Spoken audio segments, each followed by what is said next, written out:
piyesta nga pala din sa aming mga kapitbahay. Ay kami pala nga rin si Paring Bonito ay umikot na lang umikaw. Yun nga't nakakita pa ng tailaw. O aray magtututuro pa. O ay siya nga, kulay pink lang. Ay pag sa dami ng tao na rin, nang binilang ko yung 5,000 eh. Di niya ako kay Paring Siomay at may libyong palamig. Nakakautang pamansan. Di nga naman sa kabila, hindi ka ng basketball. Yan, umaga na. Este tanghali na pala. Di nga nadaan ang kong magagandang dalagang aray. Ay, sa pula ng uso. Ay, aring isa.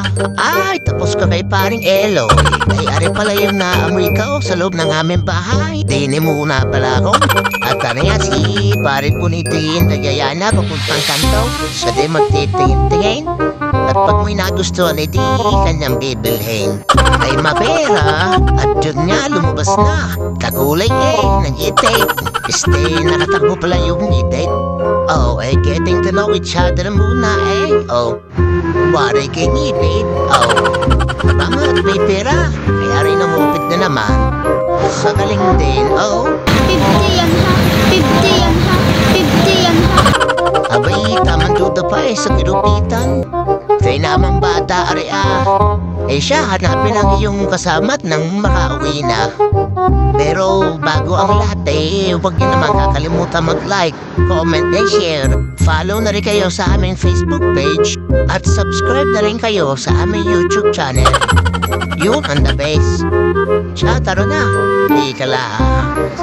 Replay, nakakita pa ng isda, Ay, ubos naman ang kinupit na teka lang daw muna ulit. Try testing din bago umuwi. Unang gulong, talo. Di kabigang bangka. Ari susubok pang ulit. Pangalawang gulong, talo ulit. Sabay, bakit kayo nang lumabas sa birthday ko mabigang aso? Parang nagkakadayaan. Ayaw, sabi. Ari mawiwili din teka lang.